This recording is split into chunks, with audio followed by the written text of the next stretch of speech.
My name is Dominick Lemas. I'm an assistant professor at the University of Florida, and I'm a 2016 Keystone Symposia Fellow.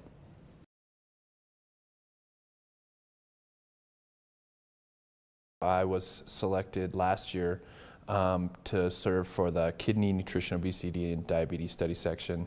I reviewed 7 grants my first time, and so it really provided some insight into what the grant process is from a different angle, also the review process, being able to show up to the meeting and kind of defend your critiques and also kind of find some consensus with some of your colleagues and really try to vet the kind of latest and greatest science, both from these included R01s and R21s and R03s, with a combination of new investigators and seasoned investigators, which provided a really great insight into the breadth of applications that are coming to the NIH right now.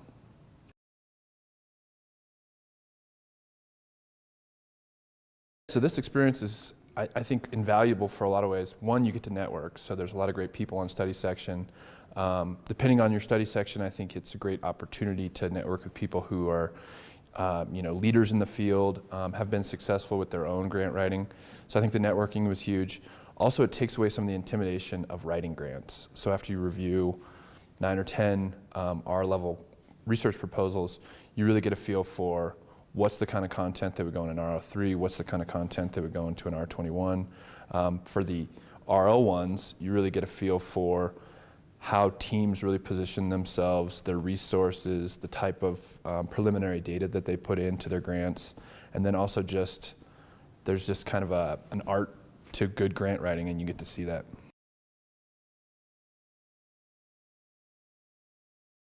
So the Keystone Symposia in general has been something it's really got me excited. I think it's a meeting that I'm always looking forward to each year.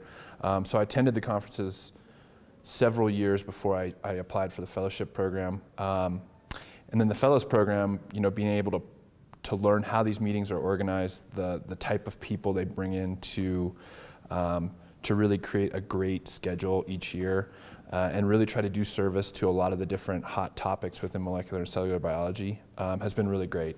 The other part of it is just the mentoring. So, informally you get to talk to a lot of people who are senior investigators who have a commitment to mentoring. So they really spend their time telling you about their career, asking you about yours. And then also being paired with a mentor, I think has been great. Not only for the purposes of this conference or the actual fellowship program, but then also the long-term connections.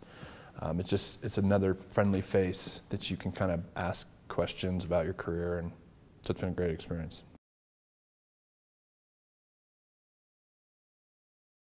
The biggest thing that I think comes up as a result of coming to these conferences, and probably the biggest advice I can give younger people, is reading.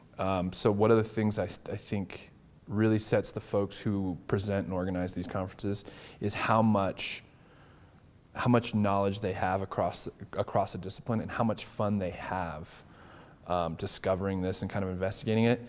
So that's part of, you get to see that by coming to these conferences. I think for junior people also trying to read outside of your kind of narrow focus to really keep that excitement, because I think it helps with all the long hours that it really takes to be good at this job.